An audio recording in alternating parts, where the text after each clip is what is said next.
కనీసం నామినేషన్ వేయడానికి కూడా భయపడే సందర్భం నుంచి ఈ రోజు ప్రజాస్వామ్యాన్ని నిజంగా చెప్పాలంటే స్మెల్ చేశారు ఈ రోజు పులివెందుల ప్రజలు. ఎన్నికల రోజే ఉదయాన్నే అవినాష్ రెడ్డిని అరెస్ట్ చేసి దూరంగా పంపించడం ద్వారా ఓ గ్రామానికి సంబంధించిన ఓటర్లంతా ఈ గ్రామంలో కాదు పక్కూరులో ఓటేసుకోవాలి మీరంటూ బూతులను మార్పించడం ద్వారా, వైసీపీ నాయకుల్ని బయటికి వస్తే కేసులు పెడతామని హెచ్చరికలు చేయడం ద్వారా, ఇతర ప్రాంతాలకు సంబంధించిన ఓటర్లని భారీగా పులివెందుల జెడ్పీటీసీ పరిధిలోకి డంప్ చేయడం ద్వారా తెలుగుదేశం పార్టీ చాలా పక్కగా ప్లాన్ చేసింది. ఆ ప్లాన్ ఫలితమే తెలుగుదేశం పార్టీ సాధించిన విజయం. ఇది కూడా ఒక బతుకేనా? ప్రజాస్వామ్యం ఇలా ఉంటుందా అని దాన్ని ఈ రోజు ఆస్వాదించడం జరిగింది. పోటీ చేసిన అభ్యర్థి ఆయన ఓటు కూడా ఆయన ఓటేసుకోడా? ఒక అభ్యర్థి పోయి ఆయన కూడా ఓటేసుకోడా? 0 ఓట్లు ఒక అభ్యర్థికి ఎట్లా వస్తాయి? 0 ఓట్లు వచ్చాయంటే ఏంటి అర్థం? ఆయన అలో చేయలేదా ఓటేయడానికి? లేకపోతే ఆయన కూడా మీ మనిషినే వచ్చి టీడీపీకే ఓటేశాడా?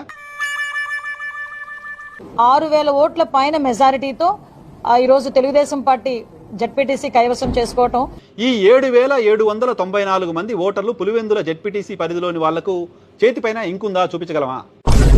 పులివెందుల జెడ్పీటీసీ పరిధిలో 7,794 మంది చేతులకు ఇంకుందా చూపించగలమా?